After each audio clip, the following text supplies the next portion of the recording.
Olá, turma! Na aula de hoje nós iremos fazer a correção do formulário número 4. A última tarefa foi realizada através do formulário. Bom, vamos para a questão 1. A representação através de uma fração das partes em destaque das figuras é. Então, nós temos 3 figuras, as quais estão classificadas em A, B e C. Iremos tomar a representação em fração de cada uma dessas figuras, ou seja, das partes que estão pintadas. Observando essa figura aqui, nós temos um quadrado formado por quadradinhos menores, totalizando. Em cada coluna nós temos 4 quadrados, então 4 colunas é a quantidade de colunas que nós temos, totalizando 16 quadradinhos. Desses 16 quadrados, nós temos 5 que estão pintados. Logo, a fração que representa a parte pintada dessa figura é 5 sobre 16. Ou seja, 5 partes pintadas de um total de 16. Logo, nós temos a seguinte fração: 5/16. De forma semelhante ou análoga, nós vamos obter a fração que representa a parte pintada da figura B.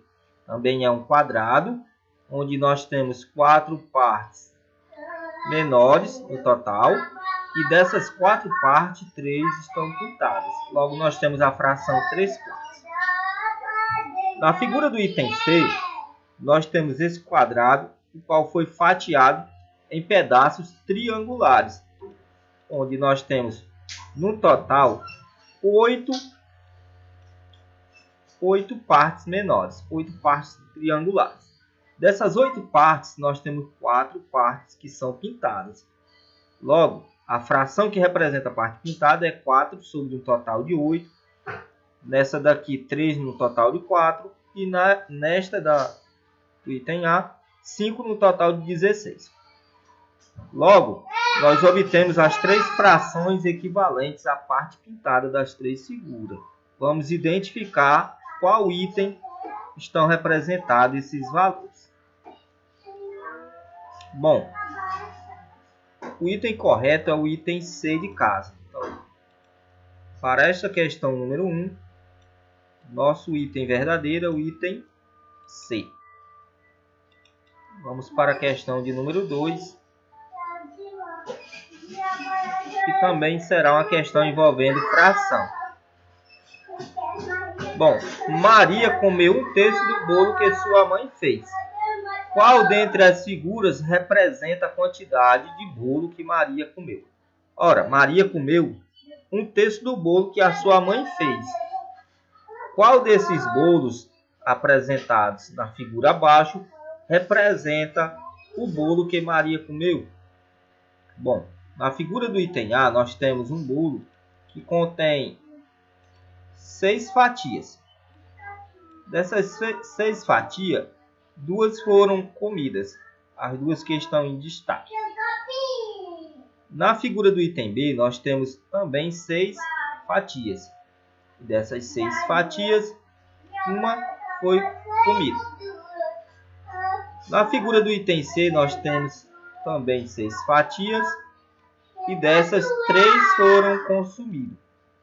Na figura do item D, também temos 6 fatias, e destes foram consumidas 4 fatias. Ou seja, nós temos a seguinte problemática. Todas as frações aqui formuladas a partir da figura, nenhuma é 1/3. No entanto, uma dessas frações podem ser equivalente a 1/3. Então, observando a fração que representa a figura do item A, nós podemos simplificá-la dividindo o numerador e o denominador por 2. Fazendo essa operação, iremos obter 1/3. Ou seja, 2 por 2, 1, 6 por 2, 3. Logo, se essa fração é equivalente a 1/3, logo significa que este bolo representado na figura do item A é a figura que representa o que Maria comeu. Então, a resposta correta para essa questão é o item A de avião. Maria comeu 1/3 do bolo e o bolo, o qual representa o que ela comeu, é o bolo da figura A.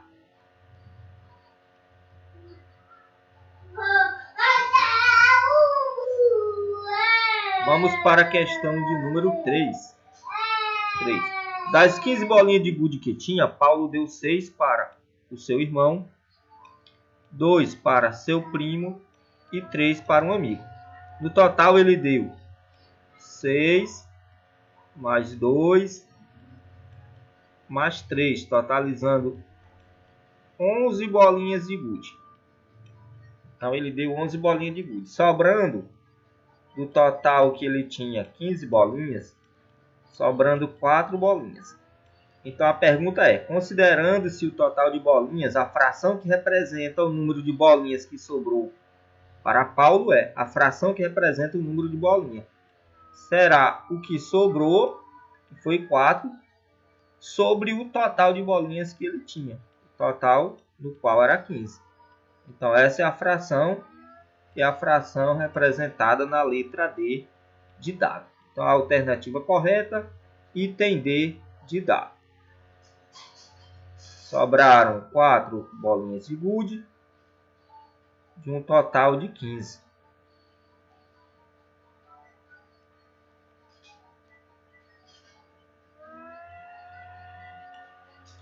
Vamos para a questão 4. Bom, na tabela a seguir temos informações sobre a previsão do tempo de uma determinada semana em Fortaleza. Em que dia da semana a temperatura será máxima? Será mais baixa? Então, iremos identificar o dia da semana em que a temperatura será a mais baixa ou a menor. Observe na tabela abaixo que nós temos os dias da semana indicados: segunda, terça, quarta, quinta, sexta, sábado e domingo. E na mesma coluna para cada dia da semana, nós temos 2 valores de temperatura: a temperatura mínima e a temperatura máxima. Então, analisando aqui a temperatura mínima nesta linha, nós podemos observar que a temperatura mínima atingida foi no dia de domingo. Então, no domingo foi o dia da semana em que a temperatura mínima foi a menor. Então, a alternativa é a alternativa A, de avião. Questão 4, a alternativa correta é o item A. Vamos para a questão seguinte. Questão 5. O frigorífico Bistecão anunciou novos preços da carne por quilograma. Conforme a tabela a seguir, qual o quilo mais caro anunciado pelo frigorífico? O quilo mais caro é aquele que apresenta o maior valor. Então é bem fácil identificar. Nesta coluna nós temos o nome da carne e logo ao lado o respectivo preço. Então, patinho R$ 25,99, picanha R$ 38,99, lagarto R$ 24,99, alcatra R$ 28,99. Podemos chegar à conclusão que picanha é o tipo de carne mais caro desse catálogo. Então, picanha, alternativa B de bola, é a alternativa correta para a questão de número 5. Questão 5, a alternativa correta é B, picanha. Vamos para a última questão. Uma das atividades de arte proposta pela professora do 6º ano era a mistura de cores. A professora separou a sala em grupos e entregou uma caixa com várias cores de tinta guache. Pediu para que seus alunos escolhessem 2 cores diferentes e misturassem. Com a mistura de cores, a professora colocou no quadro os resultados encontrados pelos seus alunos, de acordo com a tabela abaixo. Observando as informações acima, qual a mistura de cores resulta na cor verde. Bom, então, temos aqui a tabela de cores. Nessa primeira e segunda coluna, nós temos as cores as quais foram misturadas. E na terceira coluna, nós temos a coluna das cores obtida a partir das misturas. Então, no enunciado ele pergunta qual a mistura de cores que resultou na cor verde. Então, eu vou para a coluna de resultados, identificar a cor verde, e vou para o lado identificar as cores que se misturaram e geraram a cor verde. Então, é fácil perceber que as cores amarelo e azul são as cores que, ao serem misturadas, produziu a cor verde. Então, a alternativa correta para essa questão é a alternativa C de casa. Azul, amarelo e azul. São as cores que, ao serem misturadas, produzem o verde. Então, item C de casa é a alternativa correta.